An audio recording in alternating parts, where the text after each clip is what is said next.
Hello, hello, hello. Look who we have here. Look what we have brought together for you guys and girls. It is Rick Kamla. It is the great Aaron Bruski. And Brew, we have not worked together in a while. Me and Doc have been rocking the late night gigs. We have a weird scheduling quirk here. The fact that the NBA is not going live with like an 8 or 12 game slate tonight is really, really freaking weird to me. But we have a dead night tonight, but it ain't dead for us. We're going to recap the NBA Cup. We're going to look ahead to a massive Thursday night slate. And Brew, what the heck's going on, man? I fought for this show. I fought to get the right to hang out with you. We sent Doc packing on vacation at a beach, so that I'm sure it was a hard fight. He was like, "Please take it." But yeah, no, I'm here. I'm back. I'm happy to be here. It's been a month. That's too long. And how you doing? Couldn't be better, man. Couldn't be better. The weather down here in Florida is absolutely fantastic. Some winters, Brew, it gets down to like the 40s and 50s, and you're like, it's hard to maintain the tan, man. But that has not been hard with these days right here. It's been absolutely fantastic. So, Brew and I have a ton planned for you guys. Like I said, the breakdown of the NBA Cup, the look ahead to Thursday night, must-add players. We invite your questions here throughout our run. And before we tip off, we want to tell you about our sponsor, Bet Online. They continue to be the world's most trusted betting platform, your number one source for online betting. They've got the earliest odds. They've got in-game live betting. And so Bet Online provides you with all the action, the ability to watch the games as they happen, monetize them with your vibes. The largest selection of odds are at Bet Online. They've got everything from pro and college football. Bowl season is here. NBA, college basketball, NHL, UFC. So go to Bet Online today and don't forget to use promo code BLEAV, BLEAV, for your welcome bonus on your first deposit. Bet Online, the game starts here. Brew, we're going to look back at last night's NBA Cup in just a moment, but big day, okay? The first in-season release of the Bruski 150. Do you want to just give like a big to tell the people about it, man? I'll get it off my chest. It's been fun. Actually, this is the first time, obviously, you just said it. For those of you who don't know, if this is the first time you're watching the show, before every season, I take 400 hours and I dump it over the course of August, September, and October into player research. And it's my high stakes roots. I've been playing high stakes in football and basketball for about 15 years now. So anytime I do this, it's really for my own preparation. And that then became the Bruski 150, say 10, 12 years ago. Can't remember at this point. And then now, based on having all these tools we've built here at Sports Ethos, and the team really has come together in our processes, all this stuff that's like fancy pants now. And with the in-season tournament helping, this and even the extended All-Star break helping, you can't do this stuff on the fly. If this was like a normal Wednesday, last week or something, I'd make this thing and everything would change that night.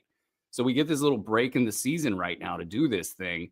And it's been about a 2-3 week process of gearing up to make sure all these numbers are correct. And it's scary accurate. Like doing it for the first time here, I'm as excited about this release as I am the initial release, because I just feel like the numbers are the numbers, and based on the intel from the preseason, everything we do there, that this thing's going to be very useful for people. So people can get in there, check the ranks, see how that's going to affect, obviously, any trade decisions that they would make, but also what's their own team going to look like by the end of the year. And that might help them inform where they're going to be either short or have excess stats. And if you got playoff formats, you can kind of figure out, okay, are my guys good or not? And there's a ton of value in there. There's guys that are 50, 60 ranks under or overvalued, and you could just get in there and have a ton of fun. So I'm happy to release it. And then we got other news as well. So it's been a cool week. I appreciate it. I love it, Brew. I love it. So check it out, everybody, as we talk fantasy basketball here. So let's talk NBA Cup, Brew. Congratulations to the Milwaukee Bucks. And Brew, watching that game, I had OKC -4.5. I will admit that. I'm now 7-6 ATS on the year. I started 7-2, and we're in a bit of a cold spell here, but we'll get it right. Brew, I thought, all of us, I think, look at OKC as a more legitimate championship contender than the Bucks. But, maybe with that game last night, the Bucks' recent play, maybe that's shifting, okay? But what I saw was that championship from Giannis. He wanted that so bad. And last year, Brew, and you know this, he wanted it bad. And he was really dejected when Indiana beat them in the semifinals in Vegas of the NBA Cup. just listening to the sound bites, watching how he treated cup games, right? He wanted that bad. So this was an on a mission thing for Giannis and the Bucks. And I think that's really, really cool. I thought that the overall dominance and excellence of Oklahoma City would prevail. It did not. And I also thought that the top two players here on each team, Brew, would be a wash. And I thought the others would determine this game. That did not go as I evaluated it, okay? You had Giannis Antetokounmpo, 26, 19, and 10. Lillard wasn't great. They did a good job of sort of blitzing him. I thought they should have blitzed him more, but he had 23 points with 5 threes. They combined for 49 of the 97 points, over half of their points, okay? And the Oklahoma City duo, as you know, Brew, wasn't good. SGA and J-Dub combined for 39 points, man. So take it where you want to go here. Your thoughts about Giannis and the Bucks winning the NBA Cup. Well, I think they exposed the Oklahoma City Thunder as a team that if they face a very good defense, kind of all bets are off. And that's what we saw last year in the playoffs is this team that really in the regular season gets what they want, gets where they want. Shai Gilgeous-Alexander gets what he wants, where he wants.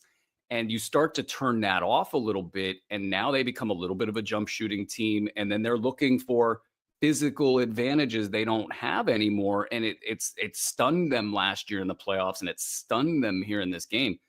And I really have thought that the Thunder they're going to do something historic this season in the regular season. I thought that that's probably going to extend to the postseason as well. But this should serve as a wake-up call for them that they need to find some physicality to face a team where Giannis, of course, a freak, and we could talk about him as you were just doing so earlier. I do think that a lot of this is about him, just in particular. It's Giannis exerting his will onto the other team. But you pair him with Brook Lopez, and these two guys can move their feet. They lock down the paint. They provide so much resistance vertically that when you start to add a guy like Andre Jackson Jr., who's just totally amazing defensively, and then Taurean Prince can move his feet, Damian Lillard doesn't get exposed in a situation like that. You get a robust defensive offering, and it's just tough. And so Oklahoma City Thunder, yeah, they could say, oh, well, we didn't have Chet. Well, Chet's not changing that equation. He's not out-toughing anybody like that. So I kind of wonder with all that capital, can they go out and get an even more physical force on the interior a little bit? You know, Isaiah Hartenstein is one of my favorite players, and he absolutely does that. But it's like they just need more for these particular matchups out there. Bro, I think it's great analysis. I mean, we saw, remember that one possession where Jalen Williams was guarding Giannis from behind in the second half, and he tried to armbar him or whatever, and Giannis just spun off of him and had a little lay-in at the cup. And, Giannis is kind of getting shoulders into you as he does that.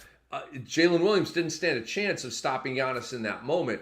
I thought, Brew, that OKC was going to match up really well with Damian Lillard. As it turned out, they limited shots, but he was very efficient. They did not have a matchup for Giannis. Holmgren, obviously, Giannis is 6'11", 240, all right? He's a physical mismatch for Chet. Obviously, Chet can at least jump in the air and get the, try to do the block where he's not making contact, but with the wingspan kind of come over with the helicopter job. But I totally agree with your analysis. Now, in terms of the Bucks, Brew, and I'll launch us into this, how are we looking at them now that they have done this, that they've won the NBA Cup? And has your opinion changed on this team? And Brew, I'm going to say that it has, because I saw championship medal from this team. And coming into the year, I was really sort of y'all got to prove it to me. I saw last year the Chris Middleton thing. Giannis 2 years in a row not finishing the year. Damian Lillard out of shape last year. Homesick and all this kind of stuff. Doc Rivers, who I like, didn't do a great job last year. You guys got to come get me. And they have, Brew. They've won 10 of their last 12 games. They win the NBA Cup. They beat some badass teams. They showed medal winning, one and done games, and you lose, you go home type of games. They kind of sort of destroyed Oklahoma City, and so I'm very impressed. And now I'm thinking that the Chris Middleton thing is a disaster. I don't know what they do. Probably keep him off the bench. He's a huge dollar guy. Missed this game with a illness. And he's been dreadful since he returned.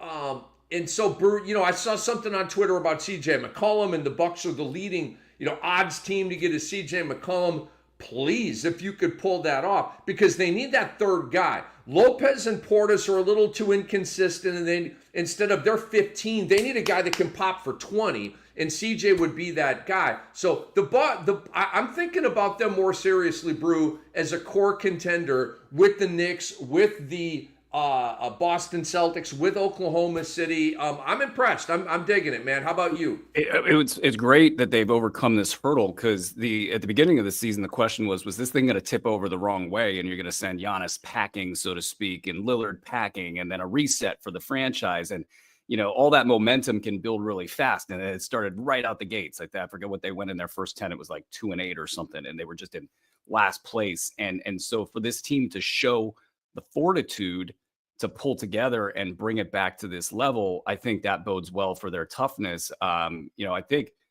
too much too fast for a guy like Giannis, who's his style of play is almost football, frankly, out there. And Lillard trying to mix in with that, whose team, is it? It's obviously Giannis's team, but Lillard's got such a pedigree, and then he's going through his own off the court stuff, in his personal life that, he talked about with the Athletic, I believe, and getting some distance on that. And then this team coming together and deciding, hey, we actually are going to play for each other.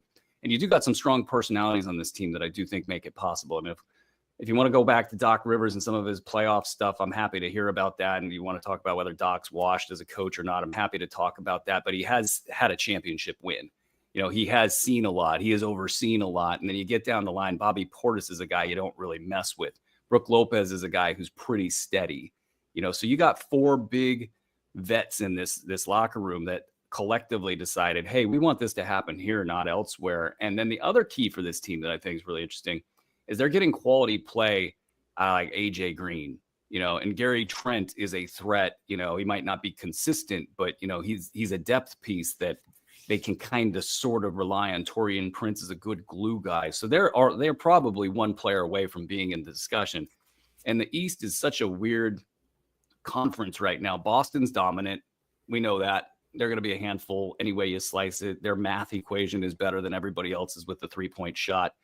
But if they get that one piece, that I might prefer something of an interior scorer, because I don't know if Bobby Portis has that gear anymore to be the guy to really put pressure from a skills package perspective. Giannis can steamroll everybody with a stiff arm, but can somebody really get in there and tactically carve up from the inside? You got some perimeter shooting, with Lillard, obviously, and everybody in the league can kind of shoot the rock these days. Maybe they do need a little bit of additional shooting, because if you play Andre Jackson, that's, it's iffy, but I like him on the court for them. That's what makes them special is the athletic trio of the first, three guys in the front court. And so maybe it's CJ.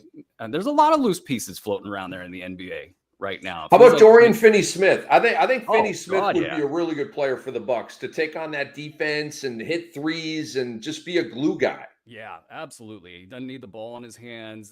Very affordable at this point in time. There'll probably be a race for that guy amongst contenders to keep them from each other. But yeah, absolutely. Bring it on. Yeah, I'm taking the Bucks seriously. I wasn't taking them seriously earlier this season. Now I'm definitely taking them seriously. And it does come back to Giannis. Giannis has done that thing where he's like, I don't think you guys are giving me enough respect. And I'm going to go out there and just take it. That's what makes him great. And he's done it. And now he's got, a couple other teams to watch out for. And they just happen to be really, really good teams. So if not for that, they might be the favorites at this point. Yeah, we're impressed, man. That's Aaron Bruski. I am Rick Kamla, and we are Fantasy NBA Today here on the Sports Ethos Fantasy Basketball platform. So, Brew, let's talk about Thursday night's games. Let's slide into our previews here, and we'll just vibe it out as we go. Let's start with the Utah Jazz at the Detroit Pistons. And we're sort of going, schedule-wise, chronological here. In the 7:00 window, you league passers will be watching this one. And my vibe on this game, I've only got one. Utah, bro, I just don't have a lot on Utah. They are who they are. I'm nonplussed by really the whole thing out there. And so I don't, there's not a lot of recent actionable stuff on them. But for Detroit, we have an Oscar Thompson thing going on, Brew. Me and Doc talked about it a couple of nights ago. Can't wait to bring you in on this and get your vibe. Tobias Harris missed the previous game. Jaden Ivey missed the previous game. And Osar spiked with a 19-9, and I think it was 1-1-4 with a 3 or something like that. But a goodie line, okay? I'm all about it. I picked up Osar Thompson one of the first 2 days this week, even when he didn't have a game that night. I'm like, I got to get it some real estate and some shares of Osar because, are they going to start Tim Hardaway Jr. and Malik Beasley? Like, I don't know. I see an opening somewhere in that starting five. Does Ivy somehow fall out of the starting five, which would piss me off? But maybe he does, and maybe it's Osar Thompson. I don't know. I think this is a swing that I want to make. This is a dice roll that I want to throw down the craps table here, and I want to take at least a mini journey here with Osar to see what JB Bickerstaff has planned for him. How are you treating that? I think in almost all cases, you got to go out there and roll that dice. I'm sad. I actually dropped him about 2 days before the big explosion. So in a bunch of leagues, I had a bunch of forwards. I needed to get rid of forwards. It was a math game for me, and I didn't want to do it. I'd been made my bet earlier, grabbed him right before the news came out that he was coming back, and you gotta cash that in the wrong way. So, but now is now. I think you got to make the bet on that, unless your roster is stacked with guys that are almost guaranteed to be inside the top 100. If they're not, Asar has the capability in his game to reach up and go top 50 if everything goes well. Will it? It feels like there's still going to be restrictions on his playing time. There's going to be those moments in the next, say, 2 to 3 weeks where he either takes a game off or the minutes are down in the kind of high teens, low 20s. And there's still a little bit of noise with this team to flesh out before the trade deadline. And speaking of which, Jaden Ivey, I don't know how they feel about him.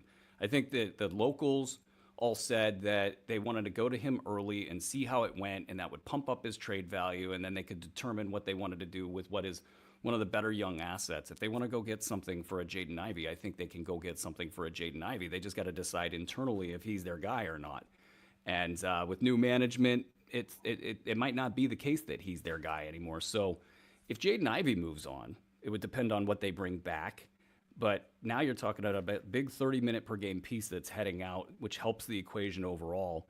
I don't think Ron Holland's going to knock him out of minutes. It's really, can he just get his consistent slot of 22, 24 minutes every single night and start to lean into some of this ability that he has rather than sit in the sidelines and not really scoring or doing any of the statistical output. Those nights where he's not good statistically have been the thing that I think has brought people to the other side, where they don't want to take the chance on him because they're like, hey, sometimes he just doesn't get it done. And what we saw the other night is the good stuff. We saw that stuff early last season, and then the brakes, got hit, and he wasn't able to finish up for medical reasons. But I think you got to take a shot here based on that criteria. If you have a roster full of top 100 guys and taking the chance isn't really going to be worth it, then you can pass here. But if not, if you got anybody who doesn't fit that criteria, then take a shot at Asar. You could have a top 50 player. I think it is good to remind people as well that may have lost sight of this. We haven't seen Osar Thompson in a while. Last year's season cut short, blood clotting. You may have just moved on with your fantasy life. Obviously, he's been cleared and he's back. Guys, in the pre-draft process, watching him with what the heck was it, G League Ignite or whatever weird team they were with, I forget. But Overtime, I think, Overtime Elite or something like that, right? But Osar literally and Amin are clones of each other. It's not like one has a skill set. Like, I think Amin's a little bit more point guard than Osar, but there's a point guard in Osar as well. So don't hate on Osar. There is a really goody-rific stat line here from Osar Thompson. He just needs to get the minutes. All right, let's move on to OKC and Orlando. And Brew, I want you to go first on this because Shai Gilgeous-Alexander and J-Dub they may be the two most consistent guys in the entire NBA. Their stat lines are fat every single night, but not against Milwaukee and Vegas in the NBA Cup final, all right?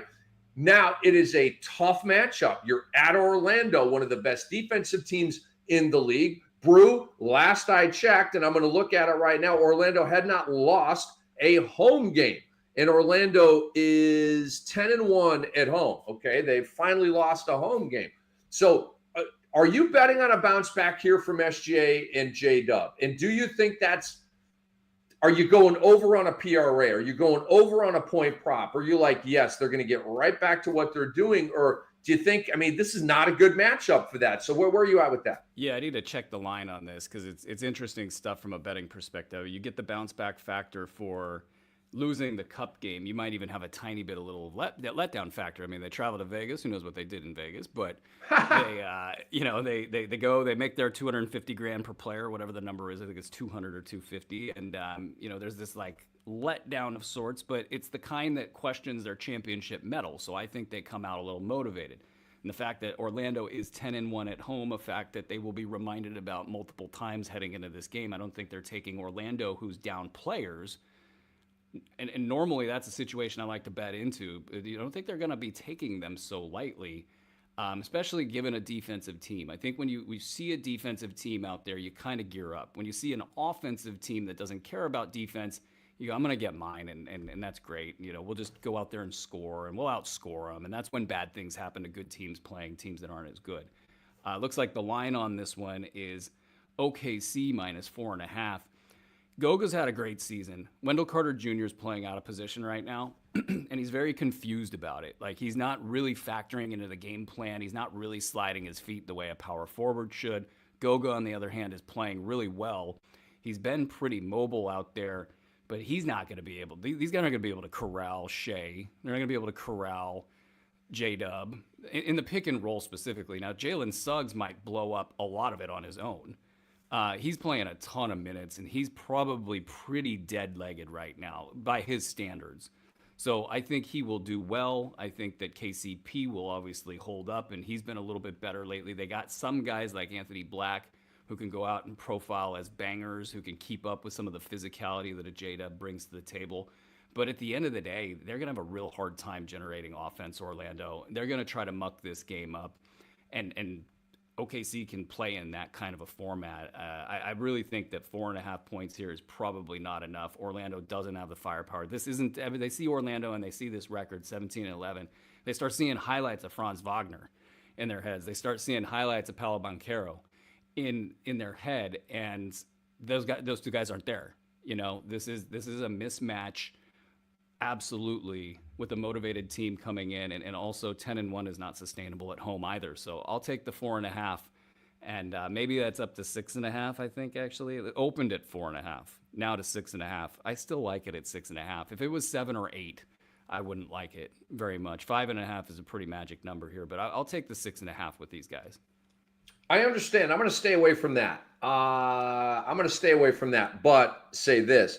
I would take the over on SGA and J-Dub's PRAs, and I would take the over on their points. And I would do it that way because I'm at least getting a push out of that. One of those guys is going to have a bounce back game, and probably both, okay? Parlay it if you want. I'm not really a huge parlay guy because the casinos want you to play parlays because they ultimately become worse percentage bets than if you chop it up and go a la carte with your betting. That's just my vibe on it, okay? But that's what I would do. And so those lines are basically their season averages here. So ask yourself, are SGA and J-Dub going to be better than their season averages against a shorthanded Orlando team, albeit overall a great defensive rated team, awesome at home, but they don't have Franz, they don't have Paulo, okay? So, and obviously they hung with the Knicks in that game, and I still don't know how the heck they did that. That's not going to be a sustainable reality for this team. And Oklahoma City, Bruce -6.5 on this. I'm not mad at him, okay? Oklahoma City, I do believe, has championship badass in them. They just haven't won the chip yet. Kind of like Boston on the way up, where like you saw championship DNA at least being formulated. And I think that's where OKC is right now. So I think they're going to come out. I don't think they're going to be like, oh, wow, we suck and all this kind of stuff. I think they're going to go down to Orlando and kick ass and take names. Rick Kamla, Aaron Bruski, Fantasy NBA Today. Brew, is Tristan da Silva a thing?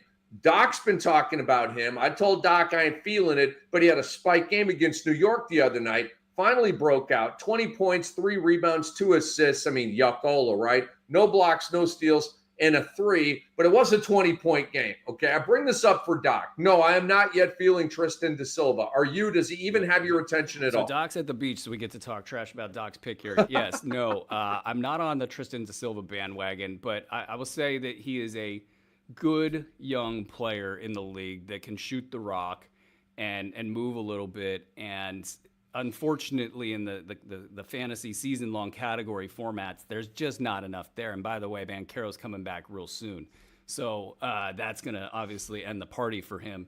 And they've got more problems than Da Silva. They got to figure out what to do with Wendell Carter Jr. They got to figure out what to do with Goga, because right now it feels like Goga's the guy.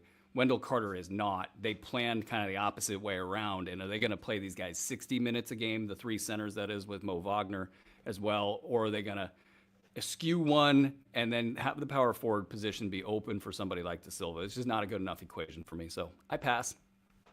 I hear you, man. That is Aaron Bruski. I'm Rick Kamla. Moving on to Charlotte at Washington. Not a real sexy game, really. It's kind of a 3 on a scale of 1 to 10. But we dive in fantasy-wise anyway. Bro, let's have a Mark Williams or Nick Richards conversation. Brandon Miller is presumably questionable for this game. As of Showtime here, I checked it out, and I didn't get maybe if he's in or out or whatever, but I don't think they've made that decision yet. Left ankle sprain, did not return in Monday's game against the 76ers. And so you have that, and you have possible ripple effects with a Cody Martin, with a Josh Green. But to me, the burning fantasy question with this team is Mark Williams or Nick Richards. Last game, Nick Richards went in 15 minutes, 19 points, 5 rebounds, a block, and a steal in 15 minutes. And Mark Williams in 17 minutes went 7, 3, and 3 with 3 blocks. And it was another line for Mark Williams, who's becoming more of a myth, of a ghost, of a riddle, of a conundrum every single day. So we've seen so much better basketball from Nick Richards than Mark Williams in their small sample sizes that I'm more of a Nick Richards guy. Are you like, oh, I love Mark Williams, I'm totally hanging in there with him? Because I'm Mark Williams is a waiver wire guy to me right now, especially the way I drafted centers this year, where I'm very, very full with centers on every single one of my teams. He's a waiver wire guy for me. I think Nick Richards is a better player. So talk to me about that burning question, bro. Yeah, I think the burning question of the Nick Richards and Mark Williams debate. I think the Mark Williams side of this is for 2 center leagues primarily, because there are a lot of good centers in the league, and you probably don't have to put up with this nonsense if you're in a 1 center league, but maybe you do, maybe you don't. I think the thing with Mark Williams now is we don't know, is he actually going to take a quick step into something of a normal 20-minute per game role, build on that, get to 24, get to 26, and it does feel like they've bequeathed upon him the starting position. And Nick Richards just gets shuttled to the bench like persona non grata, and I'm sure that's great for team morale. But he's been better, as you've said. The thing with Richards that's interesting is that he's averaging 1.6 blocks per game this season, not a blocks guy. And so something with the coaching change Charles Lee has picked up, and now he's able to get out there and take a few more chances, where before you're like, man, you're tall, you're long, you're quick. Why are you not getting blocks? I think the answer might have been in the coaching situation. So the other thing I'm watching too is with LaMelo back on the floor, does that pick up the pace for a guy like Nick Richards? Because he was putting up some poppy numbers before. Mark Williams, a little bit more of a plotter. He doesn't really turn and run up the floor, and he might not want to turn and run up the floor because it might mess his foot up. Who knows? Nick Richards is just running, and that might fit better with the LaMelo ball. So my guy's Nick Richards at this point. But there is a chance, and this is why you mess with this, that Mark Williams just kind of messes around as a top 80 or so player the rest of the season because of the 25 minutes he plays. He gets the numbers he gets, and he gets off the floor and out of the way. We'll see, but right now I got Nick Richards. It's one of those, I got to see it to believe it. I don't hate Mark Williams. I was high on him, very high on him coming out of Duke. He just hasn't put anything sustainable or consistent together in the NBA. And so he's a guy that's on waivers, and I'm going to keep my eye on him, but he would not be taking up a roster spot for me. Ladies and gentlemen, before we move into the next game, I just want to quickly say thank you for your support. If you're enjoying the show and want to see us continuing to grow, please head over to sportsethos.com. Check out what we're all about. Consider subscribing. That would be great. We'd appreciate it. We've dedicated our our careers here, helping you dominate your leagues and win championships, and we're doing it together, and we appreciate you all. Rick Kamla, Aaron Bruski. We're breaking down Thursday night slate, all right? Get ready, get some popcorn, take a nap if you have to. It's going to be a full night of basketball. I know. Angels are singing, okay? All of this inactivity. I hope we don't get a bunch of soft, damn tissue injuries tomorrow, Brew, with all these guys have probably been in Vegas. I mean, it's just, they've been off forever, right in the middle of the season. They had the date but circled Chicago on and their Boston. What's that, Brew? They had the date circled on their calendar. Let's be real. All of them. They circled Tuesday night, and they're like, I'm going huge Tuesday night. I got all Wednesday to recuperate, and I'll be ready for the Thursday night games for all the soft tissue injuries. We'll see. Hopefully not. Hopefully not, man. Hopefully not. Chicago and Boston. Boston is just a wash, rinse, repeat fantasy team. Like, I don't really know what to tell you guys. I mean, you start White, you start Tate. You guys already know the deal. Pritchard, I think, is, unless you've just got savages everywhere. Like, he's a guy that you put in your lineup if you're in one of the Yahoo leagues and it goes deeper with a lot of slots to fill. Pritchard's a fantastic player. Good news on Porzingis. He did practice today ahead of tomorrow's Celtics and Bulls game. He played 11 minutes in the last game, and apparently they took him off for precautionary reasons. They listed him with right heel soreness, but he practiced, so it looks like he's going to play. Horford got a rest DNP in the previous game, and Cornette took advantage with a 7-11-4 line, but it looks like Porzingis and Horford are going to be back for this game. Brew, let's pivot here to the more interesting, on the fantasy side, Bulls situation. Josh Giddey unlikely to play, right ankle sprain. Zach LaVine missed Monday's game with a back injury that he's been playing through. And so this could be a multi-game absence. I certainly hope not. I've got Zach LaVine in 30 deep. And so hopefully he took a night off the floor and he's feeling fine and frisky, but maybe not. Either way, there is going to be a fantasy beneficiary here, Brew. Okay, so are you looking more at Ayo Dosunmu? Are you looking more at Talen Horton-Tucker? He lives. Are you looking more at Lonzo Ball? What's up? Talen Horton-Tucker makes me feel good about how young I look. Doesn't he take you back to the bubble, Brew? Doesn't he take you back to the bubble? You know, man, that guy just puts up numbers every once in a while, and it doesn't make any sense. Like, I mean, I get it, but I don't get it. No, actually, I'm salivating over this squad right now because it feels like the Zach LaVine trade rumors are just soft enough to where there's just enough cloud of smoke in the air to where I don't think people understand that Kobe White is going to be a beast. And then Ayo Dosunmu's been a first-round fantasy play for like the last 5 games.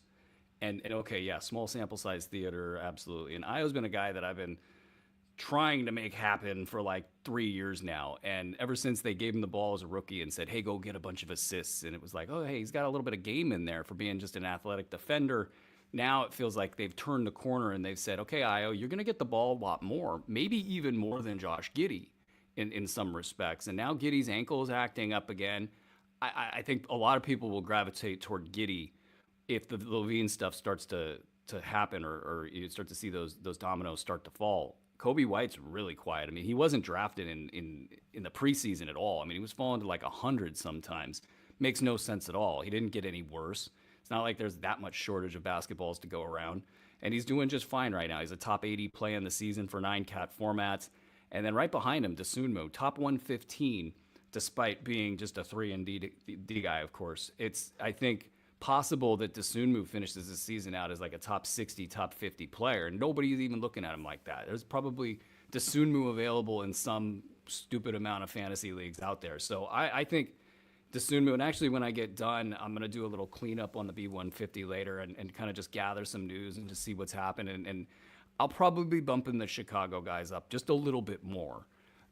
Just for the fact that this is probably, I think Zach LaVine, with the kind of rumors that are out there right now, I feel like this has gained steam, and I think the train is about to leave the engine. He showed enough to teams this season that he can be the guy that Denver, primarily is looking at him and saying, you can be the piece that really makes us dangerous. And now other teams are going to glom onto that. So maybe we see Zach LaVine get traded. I don't know. What are your odds on LaVine getting traded? I'd say right now they're about 2/3, 66%. I agree with everything you're saying. So do you think that Levine's back injury right now, that they're getting him out of the fight so that he doesn't get hurt so that they can trade him? Do you think that that might be what's going on here? I love the tinfoil hat. I wear it all the time, and I think that this is the thing, right? Okay, so Levine's missed like 3 games this season. We've seen a shoulder, we've seen an adductor, and a back. Yep, he's been pretty healthy, man. Those are 3 random ass injuries to string together to miss a couple games. Like, give me all the tinfoil you got. I think Io Dosunmu to the moon, baby. I'm all about it. I can't wait for this to hit. And I don't see a way it doesn't hit. And if he just plays as well as he's played this season, he'll be just fine for you. Like, nobody's valuing him the way that they should, as at least a top 75 guy going forward. Brew, we have reached our first disagreement of the show. Julia Poe, by the way, says Giddey avoided a serious ankle injury. She's a beat writer for the Bulls. It's a little better than we originally thought, they say, but he's still doubtful for tomorrow night's game. You going Giddey? Brew, I largely agree with everything you said, but I'm just not as geeked about Io Dosunmu. And we have our guys, right? Mogbo was your boy, okay? Like, we have our guys, right? Io's not my guy yet. I stream him a lot, right? And I always get 11, 3 and 3 with a steal and a 3. It's like, dude, like, or less. He's just that guy for me. He doesn't pop on my watch. I don't know. He doesn't like his employer, Brew. Actually, that's possible. I'm in full agreement there, but I think the switch flipped. I think that there's going to be pop. If it was the way that it's been, I completely get it. Okay, that's not going to work. He's going to ascend past Terrence Mann status. Yes. We were waiting on the Terrence Mann pop for 3 years, and it never came, bro. He had that one good playoff game, and it completely sold us all down the river. Yes. It was Game 6 against Utah when the Clips went to the West Finals finally. Yeah, and he was the guy that got them there. It was great. And then he didn't do a damn thing ever since. and Io's, I can see. I mean, Io looks like it's a lot of value from percentages, and it's all just very muted. I think that they're actually saying, no, you get the ball now.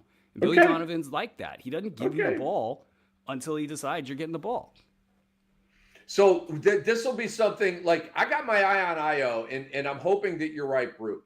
I just don't see the fantasy gold. Not a huge three-point guy, not a huge block steal guy. I think he's got potential to be a really good PRA guy with like a 5 and 5 with like a 15 or something like that. But it's just something that I'm going to have to see. So he's a monitor guy for me. I can't share in Brew's enthusiasm for him as we speak. All right, let's move on to Brooklyn and Toronto, Brew. Rick Kamla, Aaron Bruski, Fantasy NBA today. Jakob Poeltl is out for this Raptors and Nets game.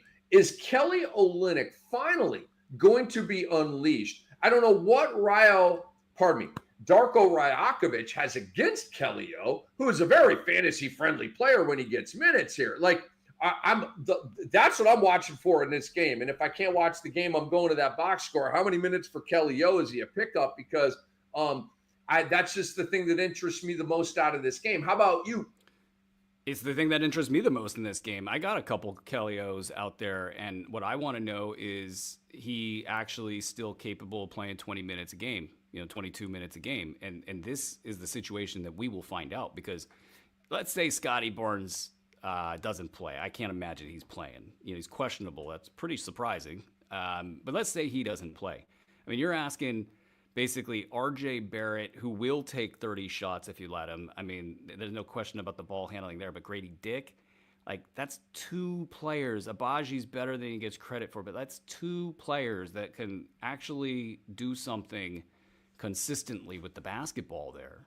And so you absolutely need a facilitating Kelly O. And so if it's not now, and there's been enough time to ramp this thing up, I kind of predicted the other day it would be 3 weeks, the 3rd week for Kelly O's return, that he would actually be good, and that people would want it to be the 2nd week. And why? Because they don't think they're going to get enough value to wait around for 3 weeks to see if it's going to work out. It might be the case that he's bad this week and good next week, but if it doesn't happen in this game, that's going to hold a lot of weight for me with Kelly O. And then from there, Toronto's just a grab bag of interesting fantasy guys that could be good down the stretch. Like my guy Mobo, though in an updated opinion, I don't know that he's a stat guy. So I don't know if he's gonna be. I don't know if he's gonna be worth the price of admission. He's been good lately. He's been flirting with standard league value lately, and that's interesting. But it's not that interesting. You bring up a great point because we spot guys, and the key is being early. All right, and sometimes they don't pop the way we think. Sometimes the like the box score line that we have envisioned for these guys, like the guys come out of college, right, Brew, and they've got really long wingspan and they're active. And so you're like, this is going to be a really fantastic 3 guy, right? And they get to the league and maybe in a program where the coach doesn't want them gambling. Maybe they get timid or whatever, and then they don't turn into a steal guy. So we do our best to evaluate. He's timid. I'll say that. He's been playing timid. I don't know if he needs his buddy Scotty Barnes on the court, but yeah. And that's an interesting storyline for down the stretch if they cut everybody loose and then he gets more minutes. But yeah, not right now. So to the minutes thing you were talking about with Kelly O, he missed the last 2 months with a back strain, and he's on a minutes restriction still. Hopefully that gets lifted at some point. Kelly O said, you never want to be restricted in anything, but from a sports science perspective, I think it's smart. So that's and Andre Lemouche, our great producer, thank you for that intel on the fly. Let's move on to Hawks and Spurs here, Brew. And I have at least one vibe for us to chew on here. Let's talk Bogey Bogdanovic. I have been a staunch Bogey supporter. In recent years with the Hawks, he's given us 17, 3 and 3, 1.3 steals, 3.1 threes. Okay, like a really good role player stat line.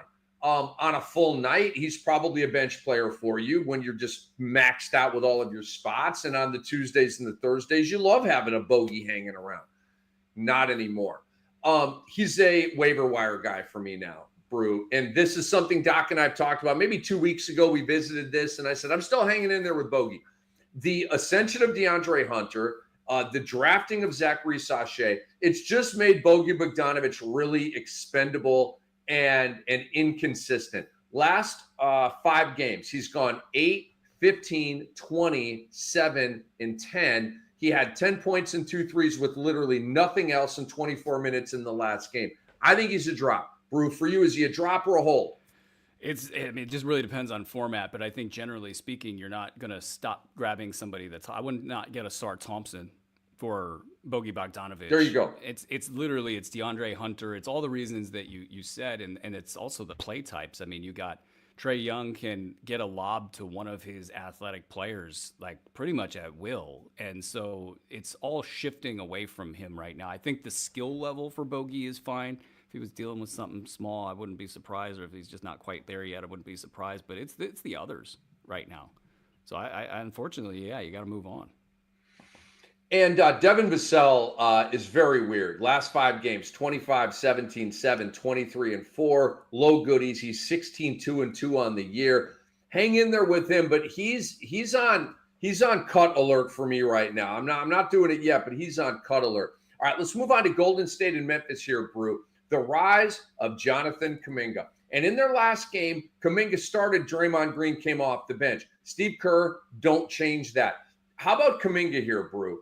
All right, in his last 5 games, he's gone 33, 13, 20, 20, 20. Kerr's been on him about consistency. Check the box. Kerr's been on him about lack of defense. He has 9 stocks in his last 5 games, which is terrific. And he has 3 games with 7 rebounds over his last 5 games. He's checking all the boxes that Kerr has complained about. So bring Green off the bench, start Jonathan Kuminga. Like, I think that Kerr, and he's not going to, he's got the worst rotation in our league, but I've really enjoyed the rise of Kuminga, and dang it, Brew, I hope that Steve Kerr hangs in there with this young man, finally. Well, they're doing it the only way that they should do it, which is Dre off the bench. And it felt like they had that conversation with him a couple weeks ago, and then everybody said, okay, this is the way it's going to be, and now we're going to see this iteration of the Warriors going forward. Actually, like Dennis Schroeder joining the team, I think it unlocks a lot of things for this team, so they're not so dependent on Steph and Wiggins and Kuminga. When they were using Kuminga before, it was really all the bad stuff about Kuminga that you don't like. Now this kind of balances things out a little bit. He has a little bit more confidence knowing that his shots are coming and that he's got a longer period of time to work with them within a game. And he's going to learn the game of basketball this way. And they should have done this a long time ago. Now, to me, this is a question of format. In a roto format, Kuminga is not anywhere near as good as he is in a head-to-head format. In a head-to-head format, he's doing really well right now. You just kind of got to plan for the percentages game and figure out what you want to do with that. It's been bad from the foul line lately. That's a knock on him. A lot of inefficient long twos, things of that nature that draw what could be a lean, mean fighting machine, from a fantasy perspective. It takes him down a few notches, but head-to-head leagues, it seems like it's kind of gravy going forward. So I think it's a green light for Kuminga right now in those formats, and it's been a bit since we've been able to say that. Oh, we've been patient. Kuminga's been patient. And Steve Kerr, again, hang in there with this, all right? It is Cam, it is Brew, it is Fantasy NBA today. We're breaking down Thursday night's big-time slate. We're excited to watch all this ball. The New Orleans Pelicans at the Houston Rockets. Quick shout-out to the Pelicans. They suck. They lose every game. They're 5-22. I literally can't believe they're this bad, but they are. But they have a fantasy team that makes sense every game. Even Brandon Boston off the bench right now is their sixth man. The five starters are all doing their thing. So they're a very, very good fantasy team, even if they suck in reality. But where I want to launch off with you here, Brew, is Tari Eason. Okay, Tari Eason has really hit a lull here, and I want you to tell me if this is like who he is going forward, and then Amen Thompson has kind of spiked and become a more prominent player for this team. Tari Eason over the last 2 weeks has a very uninspiring 10-4-0 PRA, half a block a game, no steals at all, and 1.5 threes. So how worried are you about Tari Eason? Are you hanging in there with him? What's up? I'm going to hang in there. There's too much potency to his game, and this is the dip. And go out and buy the dip. I think that they know he's a part of their equation going forward. And at 20 minutes a game, low 20 minutes per game, he's going to have these lulls. I mean, the whole beginning of the season, their beat writers and everybody covering the team was detailing how every single game that guy would take the ball from a guard or somebody out on the perimeter and then go for a pick six with it. You can't get that every single night. So these are the downsides of being a low-minute guy on a team with tons of players, just tons of players out there. So I say hang in, and it's kind of the same situation with Amen Thompson. I mean, I like Thompson better over the long haul, but when the minutes aren't there, you're gonna see some bad nights. But then both players are gonna reach up and get you something just crazy. It's like blackjack. My thing with blackjack is if I'm losing, I start betting more. And when I'm winning, I start pulling the bets off the table a little bit. And that's how I built this empire, guys. It was that right there. No, that's my theory, though, with Eason. So buy the dip, get in there, do that, and, just enjoy it for the rest of the season. Because as it seems Houston's cool with this configuration right here. I'm giving it another week. If I can, and I'm not a Tari Eason invested guy this year. It just didn't work out. I'm a huge Tari Eason guy in general, but if it continues to be 8-3-1 with minimal fantasy gold for like another week, y'all knock yourselves out. But I'm hanging in there with him right now, theoretically, if I have him on my team. But if it goes another week like this, because I'm kind of thinking, Brew, we've had like a mini bye week, right? There's been so much off time for these players and these teams, that haven't gone far in the NBA Cup. That dang it, there should be, pardon me, like a physical pop, not like a bad thing, but like a good thing. Like people should be fresh. They should have some juice back in their legs a little bit. So I'm going to hang in there with these. And I got one more thing on Houston too. They hit a dip this week. They hit a dip the last couple of weeks. They were riding high and people were afraid of them practically. And then things started kind of falling apart a little bit for them. And they've been punched in the mouth a little bit here. So I think coming out of the break here, the mini break, that they're going to try to get that swag back. And part of that swag is Tari Eason. I love it, Brew. They're my little team that could coming into the year. They've been very good so far. So I'm kind of like low-key rooting for these guys. We're rooting for you out there, okay? Because we're trying to help you win fantasy championships. And if you're enjoying the show, watching on YouTube, give us a thumbs up. If you're tuning in live on Twitter, thank you. Follow us at Ethos Fantasy NBA. If you're listening on the podcast feed, drop us a 5-star review. We appreciate all of you. So it is Cam and Brew moving on here. This massive Thursday night slate. The Clippers are at the Mavericks. And the question, Brew, is Kevin Porter Jr. back or not? He's on waivers. He's off waivers. He's kind of sitting out there. He's very pluckable. If you need some PRA, where are you at with Kevin Porter Jr. right now? Because he lives. He's at least rotational again. Yeah, it's hard with Kawhi coming back soon because that's going to suck the air out of the room. But all we've seen from Kevin Porter Jr. since returning, to the league is that he is capable of generating his own shot, and he's capable of putting up like 10, 3, and 3 on any given night as like an average. And so, I mean, as I was looking at this week here and then next week, it's like if there was ever a week to try Kevin Porter, it's now. I don't know if it's going to work out long term. Same with Chris Dunn. It's this is the time if you need to try to get something out of these two guys. You do it now. But yeah, no, long term, just Kawhi. They're not going to let Kevin Porter Jr. run around and chuck with Kawhi around. It's just not going to happen. So I'm out on that long term. I mean, what can I say? I agree. Like you said, this is the week to have Kevin Porter Jr. And Brew, I picked him up on Monday morning. Chris Dunn had not been greenlit to play yet, right? So, and then later in the day, I found out Chris Dunn's coming back. I'm like, buzzkill, especially in the leagues where you only get 4 pickups, right? He had a Draymond Green triple single-ish line on Monday. It didn't like completely suck. It wasn't great. It wasn't what I wanted.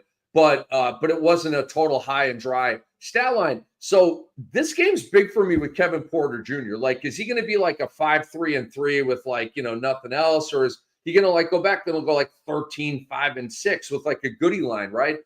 Because I think he can do that even in like 25 or 26 minutes. So to me, he's a very intriguing guy, and I'm actually rolling the dice on KPJ right now. I'm picking him up because I know he's a very fantasy-friendly player going back to the Houston days. So let's move on to Pacers at Suns. This should be a fun basketball game, Brew. We'll get to Bradley Beal's expected return in a minute, but Tyrese Halliburton is Tyrese Halliburton again, Brew. Hallelujah for Hallie. Okay, last week, 26, 3, and 10. 1 block, 2 steals, 5.5 threes a game. His last game, he went 21, 4, and 10. 1 block, 3 steals, 4 threes. This is what we know him to be. He's one of the best goodie guys and fantasy goal guys in our game. The blocks are even a little bit surprising here, Brew. It won a game. He's never been like a 1-1-1 guy flat across the board like that. But I think finally, Brew, it's safe to say, home or away, Hallie is Hallie.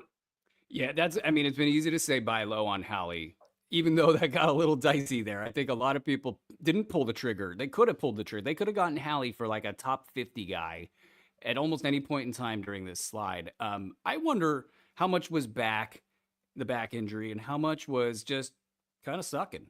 And, Indiana not having the vibes right now. And it's interesting, being humbled or the act of being humiliated is you instill the humility upon yourself and then you get better. And I wonder, is this the perfect storm for Hallie to come back and be a first-round guy? Now, if you go into my B150 and you check, I've slid him down to like early second round. And I think that's unfortunate. I want to have him as an early first-round guy, or not an early first-round, but mid-first-round guy. I want to have him that early.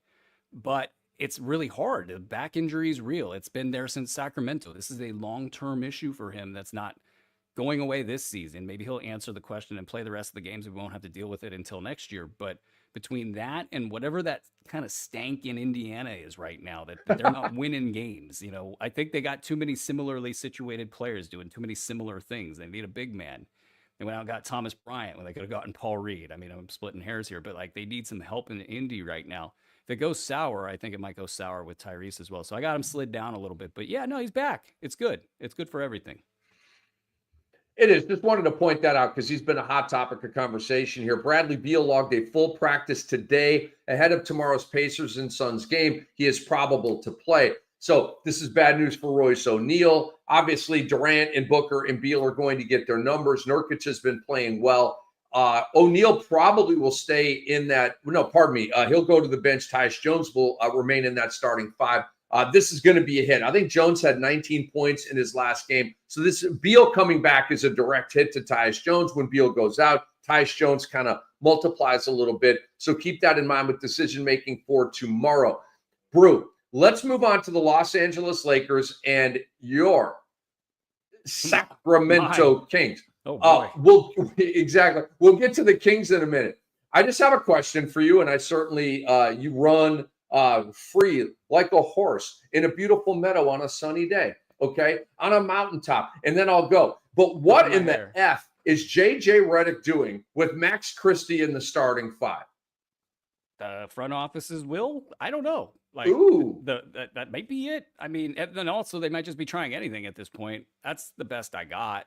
I don't know that that's. Do you like it? Is it working for I like you? it better than Cam Reddish. I mean, yeah, I guess. I don't know that it's a plan though, right? Like a plan would be to install that in the preseason and get these guys some reps so they actually understand what's going on when it's happening. This is just throwing crap against the wall and seeing if it'll stick. Good call. It's you know, when LA goes sour, it's always worth many tweets and discussions about it. And you know, LeBron missing a personal day didn't help things with them, and you know, it's just classic LA stuff. And how much juice does JJ Redick have as things go sour? You know, these were the risks with the Lakers, and I think it's questionable to or the question with these guys is, was this ever going to affect AD? Was it ever going to affect LeBron? You know, does this get so bad that these two main pillars of this team start to slide a little bit? We've seen LeBron slide, AD's rocking and rolling, so there's no issue there right now. But if things go south, then where does, you know, somebody like Austin Reeves, one of my favorite buy low players right now, you know, can he step into the void? And his shooting has been down all season, and it's going to go up. It's already started to go up, and so those are my questions with the Lakers. And the drama stuff is actually important because it does drive results. But I don't think LeBron's leaving this season, so they can punt that until next year. Yeah, I just all that stuff. AD's going nowhere. LeBron's going nowhere. I guess everybody else could be traded, but to me, to the Max Christie thing, you hit it on the head. This is literally, and they did this last year with Darvin Ham. You remember, and it finally got solidified when they went to Rui Hachimura about 2/3 of the way through the season, and they won a bunch of games with that look. But they had all these other machinations that didn't work. JJ Redick's doing the same exact thing Darvin Ham did. But to me, it just, okay, D'Angelo Russell off the bench. I'm not a D'Angelo Russell guy. I don't care. Fine. Dalton Connect needs to, and I know he's really played poorly, but Max Christie's not playing well on the season. More answer than problem. Connect. Right. So there you go. On the season, he's 42% from the field, 32% from three. He averages 6 points in 20 minutes, which is a god-awful point-to-minute ratio. That's Max Christie.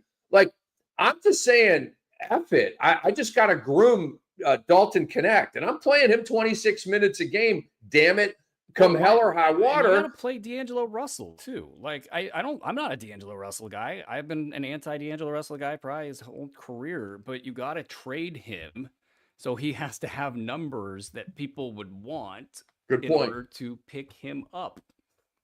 There's got to be a team that needs somebody like D'Angelo Russell. Good point, what about man. The Timberwolves? Would they be interested? Nickeil Alexander-Walker is playing pretty well off that bench. But I'm not mad at that. I'm definitely not mad at that. I think the Knicks could use a D'Angelo Russell. Like the Knicks bench, any guy like this, I'm going to send him to the Knicks because the Knicks bench sucks. It's awful. I mean, McBride is your only guy off the bench. Campaign and Jericho Sims. Give me a break, dude. He's not even going to think about playing them. Don't even try. 40 minutes of each guy. That's it. And I love it. Oh, the other thing with D'Angelo Russell and Tom Thibodeau, that would not work. I know. But it would be fun to watch. No, I mean, I'm the guy that brought it up, right? Just kind of thinking the Knicks could use a score like that. But then I thought, yeah, personality-wise, D'Lo and Tom Thibodeau would, play more defense. D'Lo's like, brah, no, I don't have that in me, dude, okay? So let's kick it over to your Kings a little bit here, Brew. Give us the latest what you know and ripple effects here, because Domantas Sabonis and Keegan Murray did not practice today ahead of tomorrow's game against the LA Lakers. That's a bit of an ominous vibe here. Of course, they could play, but usually players practice, then come back, and when they don't practice before a game, I would say more times than not, they don't play in that next game. Yeah, I mean, the whole vibe in Sacramento after losing that Denver game is really they're going to be coming out for blood, and it's the Lakers. I'll actually be at this game, believe it or not. I'm going with a bunch of friends, so that's going to be a lot of fun. But the the Kings are going to come out firing, especially De'Aaron Fox. He got singled out for not playing hard in this game.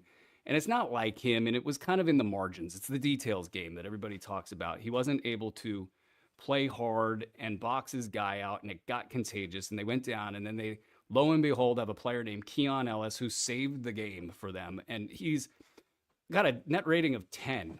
It's over 10. Dang. You know, there's only one player with a losing record in the top 50 net rating guys in the season, and that player is Keon Ellis. It's all like Oklahoma City Thunder guys. It's all everybody, anybody who's got a great record. Boston, these are the guys that are on the top of this top 50 list. So Keon Ellis saved the season. I don't know if that'll get him the minutes. I think there might actually be some groundswell of support there for Keon Ellis to finally get 25 minutes a game. If that happens, he's a standard league guy in fantasy leagues.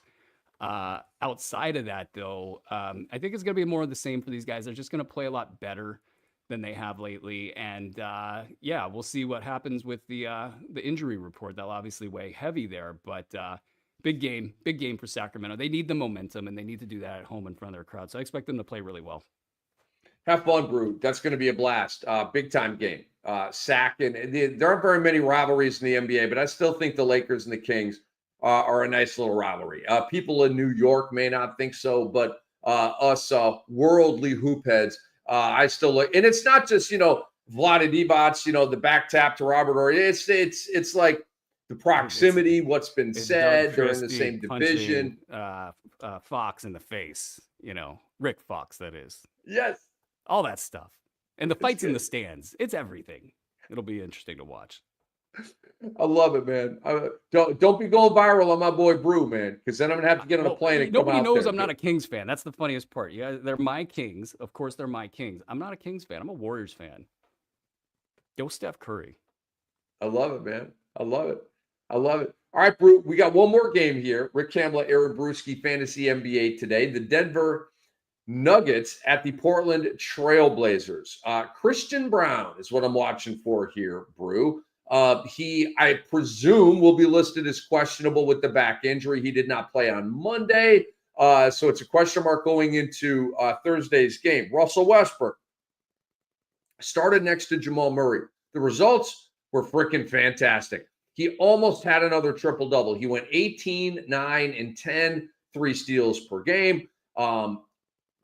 Shedding light on what I've said for a long time. The fact that the NBA shames Russell Westbrook into veteran minimum contracts is grotesque.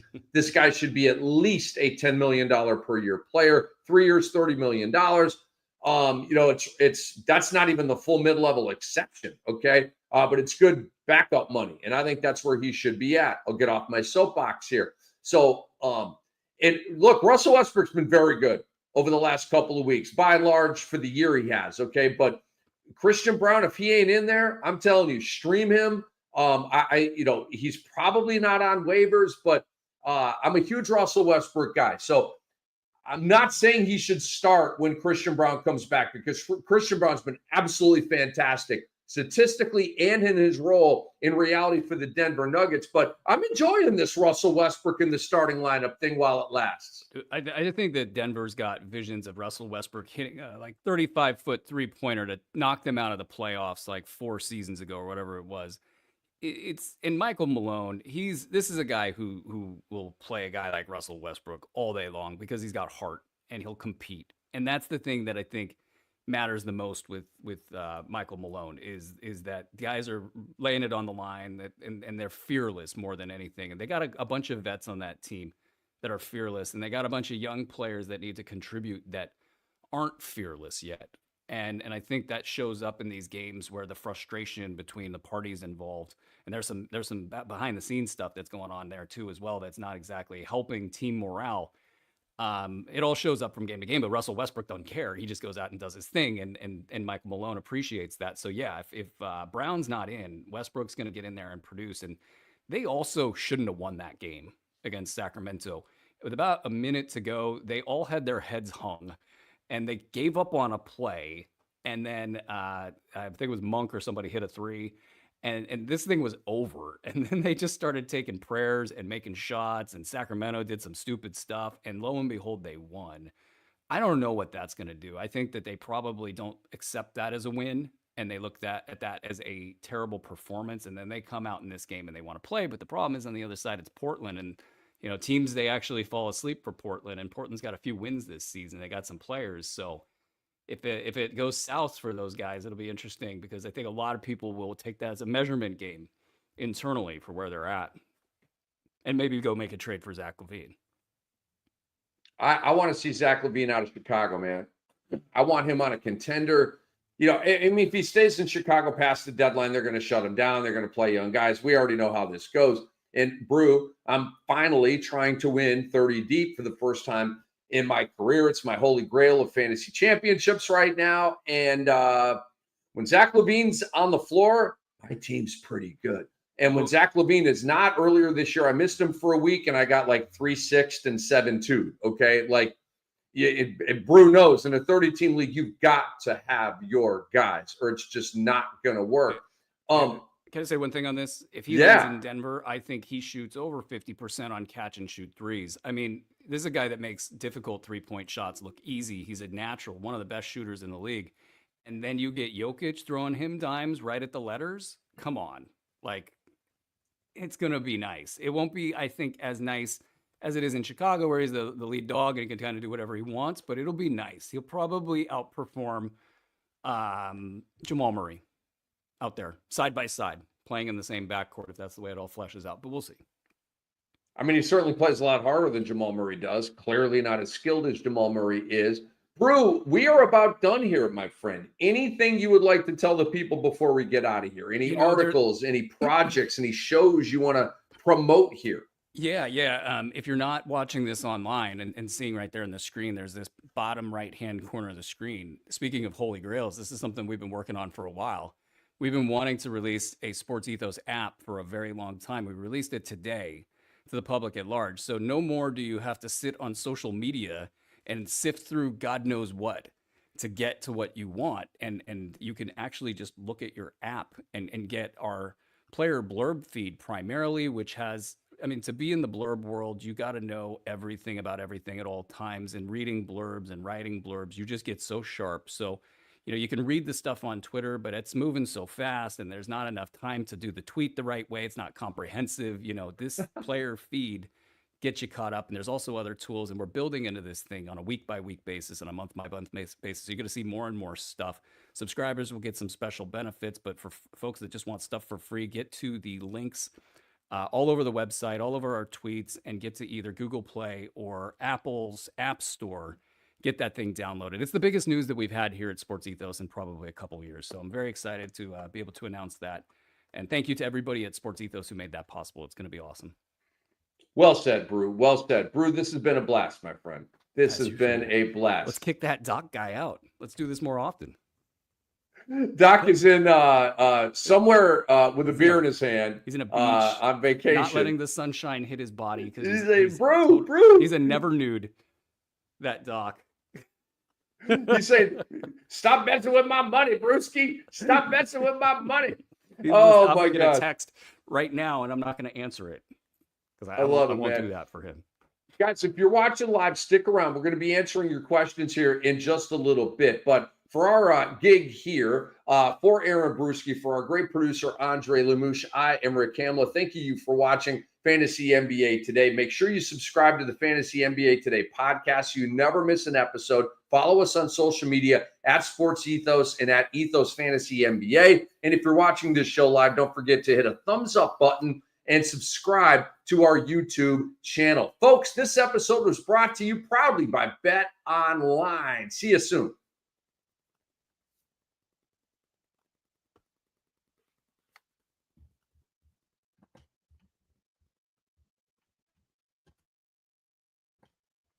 All right, let's take some questions here, folks. It is Cam and Brew. Our guy Parker Finlay, he's always like first in line here, which back in the day would have really behooved him when it came to getting tickets.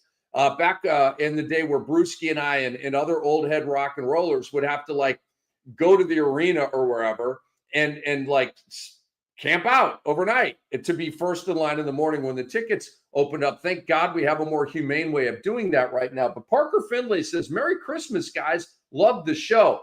I thought he had a question. All right, just some love. Yes, Thank you, Parker Finley. Thank you. We appreciate that.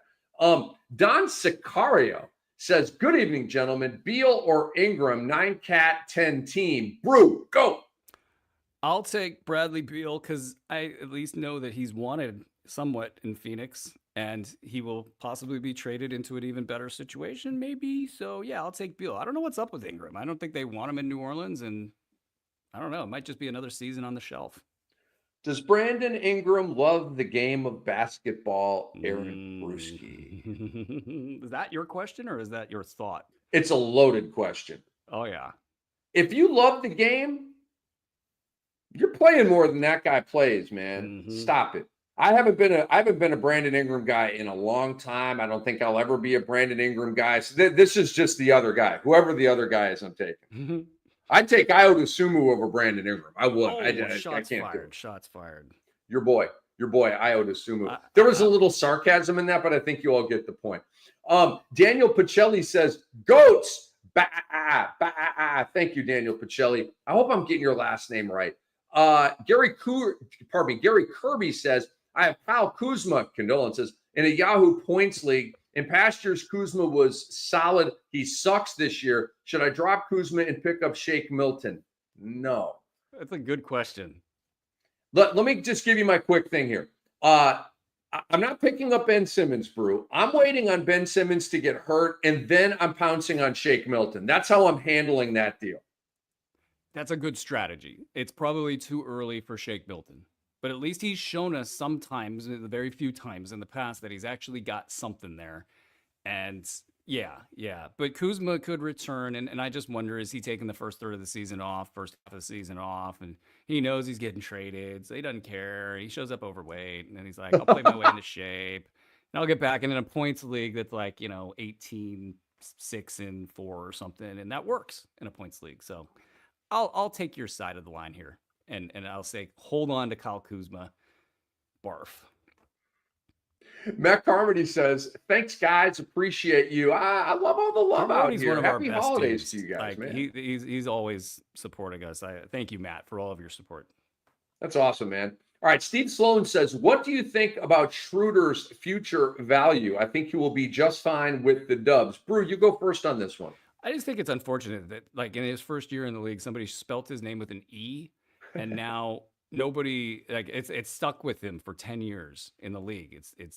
I get it. We all did it at one point in time, spelt it that way. I think he's had top 100 value in the past with guys. It seems like OKC, where he was fourth best player on the team, offensively. So I think he fits in really well with this Dubs team. They want him to score.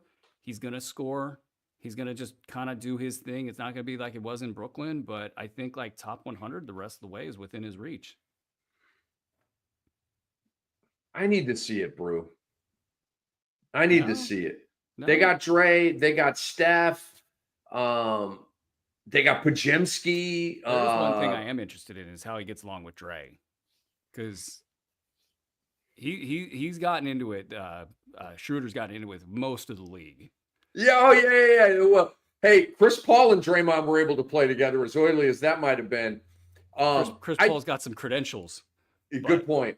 I just don't think Dennis Schroeder, like, if I'm a Dennis Schroeder manager, the trade out of Brooklyn where it was his gig and he was able to just basically do what he wanted statistically, that ain't going to happen in Golden State. So he could still be solid, but like, that was just a massive hit. Like, he's going to be a different guy now. He's not going to be that guy that he was in Brooklyn. He's going to be the Golden State version, and it's going to be weird and inconsistent and if he has, Brew, a bad shooting stretch, Kerr may just go, all right, 15 minutes a game and put him in the Kerr doghouse. So I'm kind of out on Schroeder.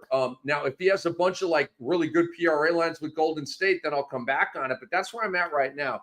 I am not activating for Dennis Schroeder. In fact, I'm trying to get out of Dennis Schroeder right now with that situation. D-Chan87 says, with the recent TOR news, Barnes questionable, Kellyo still not enough to pick up, and Agbaji dips if Scotty comes back. All of that is true. We talked about Kellyo a little bit.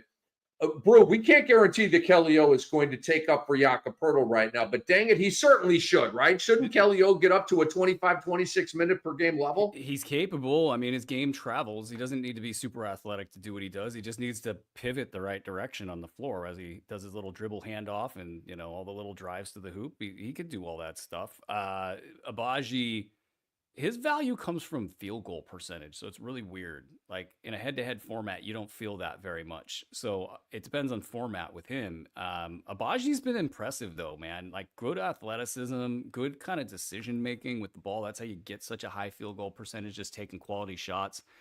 I think he'll dip when Scotty comes back. The key for Abaji will be the last third of the season. I think he might go off the last third of the season, and that'll be fun to watch. But yeah, check Kelly out this week. If it's not this week, it's never.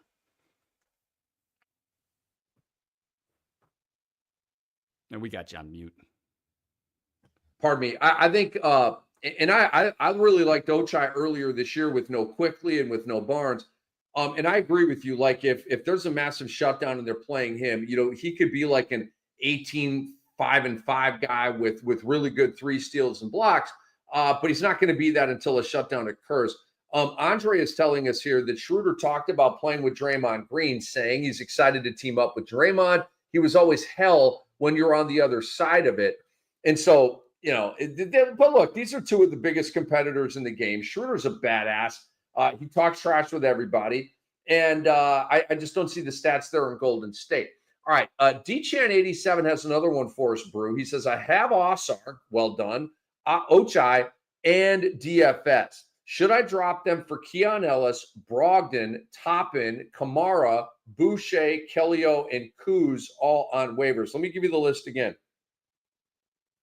The drop candidates are Osar, Ochai, and DFS. Should I drop them for Keon Ellis, Brogdon, Toppin, Kamara, Boucher, Kellyo, and Kuzma? The order of the drops would be DFS, Ochai, and then Osar. I think Osar is the last one you drop here. I think you could drop DFS almost like kind of for anybody that's a live wire on this list. So agreed. Keon, Kamara, Kellyo. Hell, if you wanted to take a shot on Kuz, you could take a shot on Kuz. That would be the end of my list there. And Ochai, you could probably take a speculative grab on either Kellyo or Keon. The Keon thing is going to tip over. When it tips over, it's going to be great. It's going to suck until then.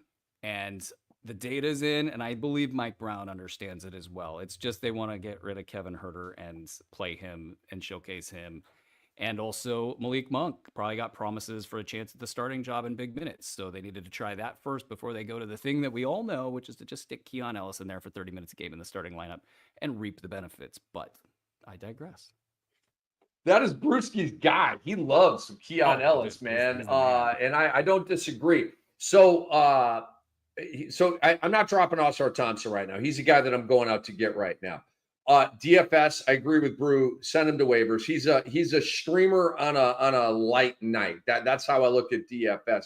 Ochai Agbaji, it looks like his return is kind of around the corner. He's questionable tomorrow night. If he misses, it could be over the weekend. So that's really going to hit Ochai's value. So I'm dropping Ochai and I'm dropping DFS and I am getting into Brogdon and Kuzma. Just the swing for the fences. Brogdon's putting up some good stat lines right now, folks. And Kuzma, when he's rolling, could be like a 20-8 guy. So I'm gonna go for the bigger names here. I'm gonna go for Brogdon and Kuzma, and obviously send them back to waivers very soon if they don't comply with my plan. Let's see here. Briss says, would you all think Cason Wallace, Okongwu, or Rozier would have the most fantasy value rest of season? 12-team, 9-cat, head-to-head. He said also hard punting field goal percentage. I'm not mad at you. So are you going ROS on Cason Wallace, Okongwu, or Rozier? I'm going to take a shot at Rozier here. I mean, you're hard punting field goal percentage. So that helps right there.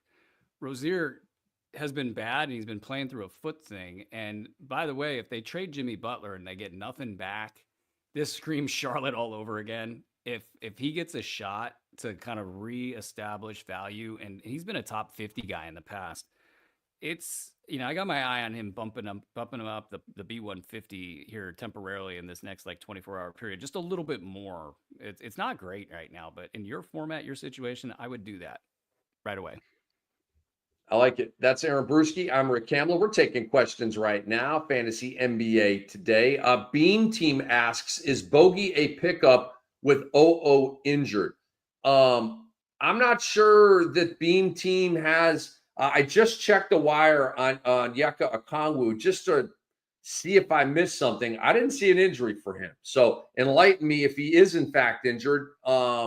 But like I said, Bogey's the guy that I'm sending to waivers right now, Brew. Unless you give me some intel that changes my mind. He is definitely out, and that's I don't see the correlation though.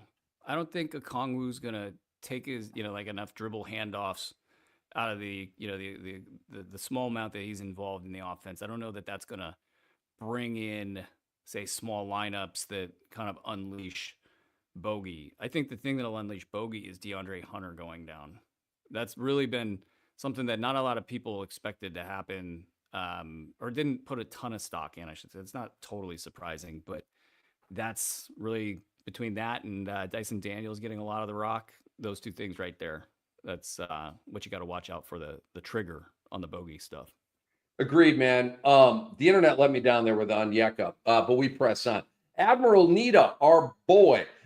Welcome back, Admiral Nita. Love having you here as a frequent and consistent audience member. He says, is Chet Holmgren a buy low or sell high? Have him on half my 12-team, 8-cat teams. And what ranked players would be considered good value? What would be interesting for a time like this is if you had a ranks list that had done the math on that had broken it down already. And actually we have. And I guess since you guys are longtime listeners and you're here at the end of the show, you guys are just sitting here watching, I will get to my list to get the exact number for you guys. A little taster here. Where'd you go? It was in the middle rounds. It's Chet. Where art thou? Chet. Come on. Yep. 82 in 8-cat. And what do we got here for Chet? 69. 69, dude, for 9-cat. And that his timetable, it sounds like there's about 3 weeks before the All-Star break that if all goes well, he could come back in. That it's not included in this rank here. So if he beats it, then he's going to finish a little bit higher than those numbers there. But based on everything that it looks like, if he comes back after the All-Star break, then that's where he would be valued. So that's kind of where you want to target if you're in a playoff format. You weight him a lot higher, of course, maybe a couple, 2, 3, even 4 rounds higher if you want to, just kind of weigh out your standings. I'm already in. Okay, well, I want the upside. If I got to make it in, if I need to care about seeding, well, then I'm going to just kind of go closer to the actual projection there. It's one of the beautiful things about these the tools and the process that we have over here is you can really break this down to a science. So those are the numbers. When you make your deals, go with that.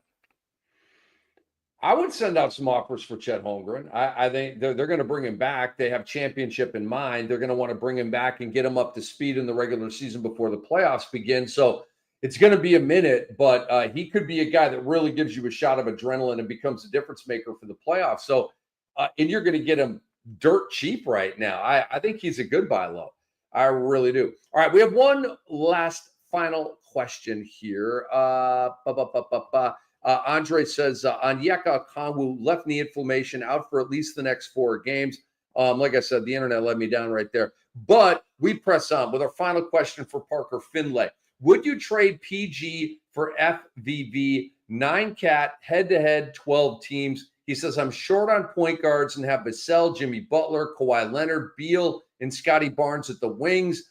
If not PG, would you consider to trade one of those wings for Fred VanVleet?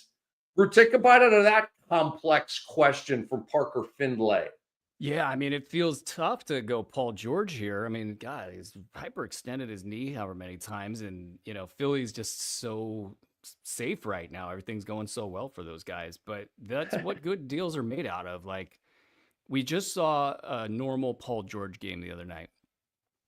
And that seems to be what he's capable of. So the question's now, okay, we know what he can do when he's on the floor. Will he stay healthy? On the other side of the line, Fred VanVleet might also be dealing with knee stuff. The numbers are really kind of shaky on a game-to-game basis, and that kind of screams knee problem. And then they're also stacked with players, and his role might not be what it was last year. It might be kind of coming back a little bit. So I actually would go Paul George here. It's very uncomfortable if you just want to accept the downside, or pardon me, not accept the downside risk, but say the downside risk for George is too much, and I'll just take a Fred VanVleet. He seems to be not as risky, and I'm going to take a little value loss. I would understand, but if you want what I think is the best projection, I would go Paul George. Parker Finlay, this is a mind melter. I'm a Fred VanVleet guy, but the last 5 games, it's not pretty. He had a 38-point game ever since, let's add it up, 26 plus 16 is 42. 38 points. Over the last 4 games, he has 42 points. The shooting is atrocious. It's a half steal a game. It's a half block a game over that time. The assists aren't even great. 3, 1, 5, 7, 7. Oh my gosh. I can tell you this. I'm not trading Scotty freaking Barnes. Okay. Like, I love Scotty Barnes. Like, dude, pull him out of this paragraph right now. Oh, there was other players involved in this. Yeah. Cause he gave us Vassell, Jimmy Butler, Kawhi Leonard. Like, if you could trade away Kawhi Leonard for Fred VanVleet, like, I would start there. I would maybe even then go to Bradley Beal, the unreliable one, and try to get a head up there for Fred VanVleet. And I'm not huge on Paul George. I'm very concerned about him getting hurt every single time he plays and all that kind of stuff. But Kawhi Leonard to me is just a myth. I don't trust that guy to play 20 games this year. And Bradley Beal, who Brew unfortunately have in the Cam Dynasty. And, it's a good thing we have many IR spots, but my God, does he miss a lot of games. And he's so unreliable and so high maintenance. That's how I would be treating that. I would start with Kawhi, then I'd go to Beal, then I'd go to a PG for Fred VanVleet. I'm going to roll the dice on FBB because, Brew, when he's right, he has a very, very fantasy-friendly box score, man. He's a top 15 guy when it's all going well. He really is that good. Kawhi is the interesting one here. You could get out of the Kawhi stuff, I think, right now. And people are excited. I think there's enough meat to the bone on the news that people are excited about Kawhi right now. Okay, so I was wondering here. Our buddy Daniel says, "Dear Rick Kamla, my last name is pronounced Paisley." Okay, because it's like Paisley if you phonetically do it, but Paisley. All right, I'm going to try to remember that, Daniel. I appreciate you saying that. Paisley, Daniel Paisley. You the man, Daniel. So, Brew, that was our last question, man. This has been a blast. Hey, if we can't have hoops tonight, might as well hang out, me and you, man. This has been a lot of fun. What you guys didn't notice is my kid joined the show. I didn't skip a beat. I was going to try to hoist him up, but I can't with my TOS. But I was going to hoist him up and give him his national debut, his worldwide debut. I'd stay longer. I'd talk another 2 hours if I wasn't on the clock here in a second. But yeah, no, it's the weirdest thing to have no basketball. It's like it's very unsettling. I don't like it. But indeed, man. Indeed. Brew, it's been a blast, man. Be well. We'll talk soon, okay? Yes, thank you very much. All right, that's Aaron Bruski. I'm Rick Kamla. And again, for our great producer, Andre Lemouche, we really appreciate you guys and girls out there watching, telling everybody about the show, asking us questions. Now let's go get a fantasy championship or 2 here the rest of the way. Me and Doc will be back in the 11 o'clock p.m. Eastern time hour on Thursday night, breaking down a full slate of games. We will see you then. Don't go download the app. Go get that app.